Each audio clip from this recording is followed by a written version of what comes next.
There's a great quote that says, "Humour is the shortest road between one human and another." And it's true. Being able to use humour in your speech or your presentation helps you to build a connection with the audience. It breaks down barriers. It can help to make your point more memorable, more sticky. And it is a great tool to be able to use when used correctly. There's a difference between humour and jokes. I'm going to be talking about that to you today, and that is the topic of today's episode. This is episode 21 of Unlock Speaking Confidence, and I'm Maureen from Soft Skills Success. The British comedian John Cleese said that if I can get you to laugh with me, you like me better, which makes you more open to my ideas.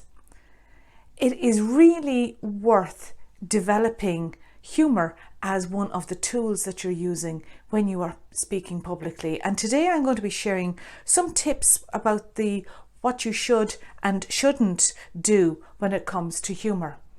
And first of all, there is a difference between humour and telling jokes or cracking jokes. And if it is a case that you think that you need to stand up and become a stand-up comedian, then it could fall completely wrong. Things could get very messy. Imagine standing up at the top after building up this great big joke and there's no reaction from the audience at all.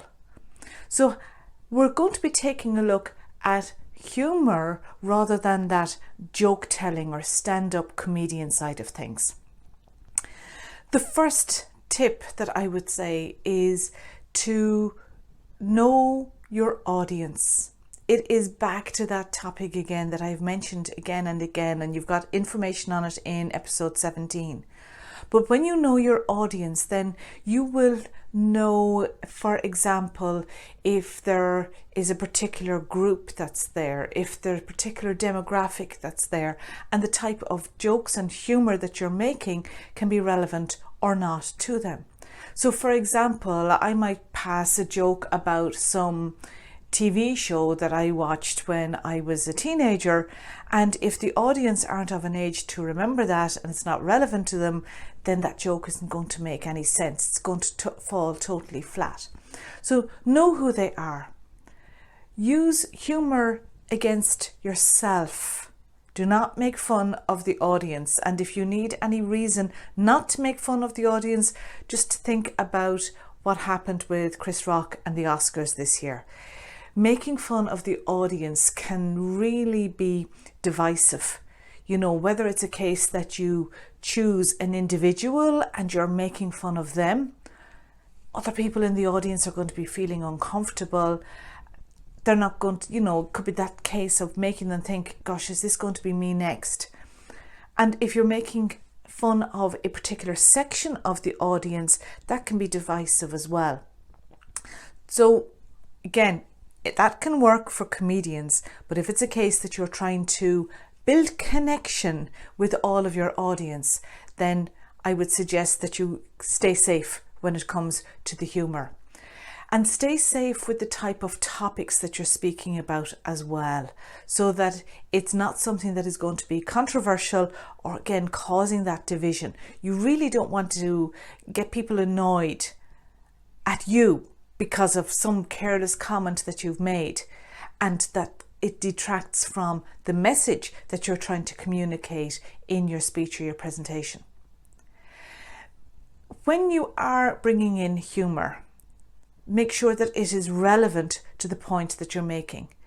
There's very little point in having humour for the sake of humour, having people laugh, but there's no point at the end of it. So, except possibly at the beginning when you're doing a warming up and you're just, introducing. But if it's throughout your speech and you're making a point and you're introducing humour, it should be a humorous story that adds to the point, makes it more memorable for them.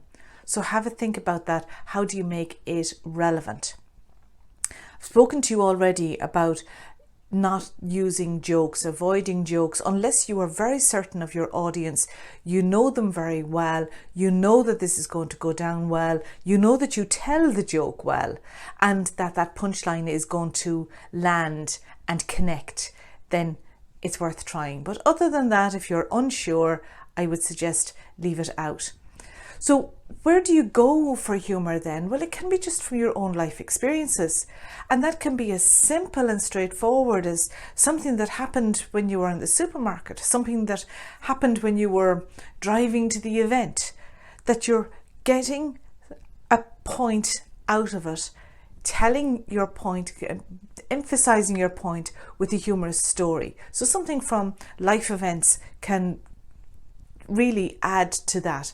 So have a think about stories that you can tell that have that humorous element to them.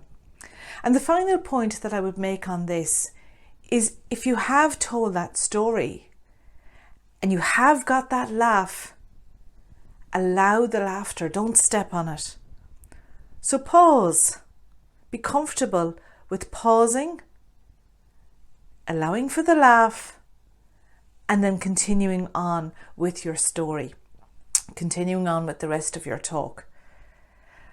I hope you find those tips helpful, and have a think about how you can incorporate some humour very lightly, very simply, the next time that you are speaking publicly. This has been episode 21 of Unlock Speaking Confidence. I'm Maureen from Soft Skill Success.